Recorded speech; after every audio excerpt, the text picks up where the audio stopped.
پاکستانی چارواکي وایي د بلوچستان برید په افغانستان کې پلان شوی وو، خو د اسلامي امارت غبرګون ورته څه دی؟ درنو لیدونکو ستړي مه شئ.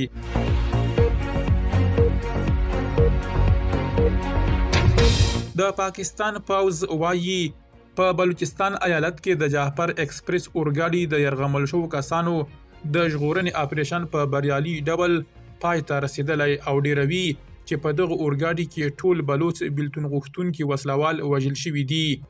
د پاکستان د پوځ ویاند احمد شریف چودري د څلورنۍ یا چهارشنبې پر ورځ د کپ پر 21مه یادونه کړې چې د یرغمل شوو کسانو د نیول کېدو دغه پلان په افغانستان کې د بلوچ بیلتون غوښتونکو لخوا جوړ او هدایت شوی دی. د هغه په وینا بریدګر د چانیز اپریشن پر مهال د سټلایټ ټلیفون له لارې په افغانستان کې له خپلو پلان جوړونکو او هدایت کوونکو سره په اړیکه کې وو.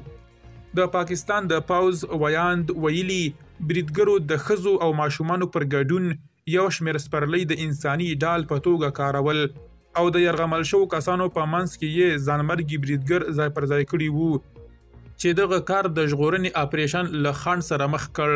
چودري ډیره کړې چې د امنیتي ځواکونو نښه ویشتونکو وکولی شول چې ځانمرګي بریدګر ووژني. د اپریشن په پایله کې 33 وسلوال وژل شوي او کوم یرغمل شوي کس ته زیان نه دی رسیدلی.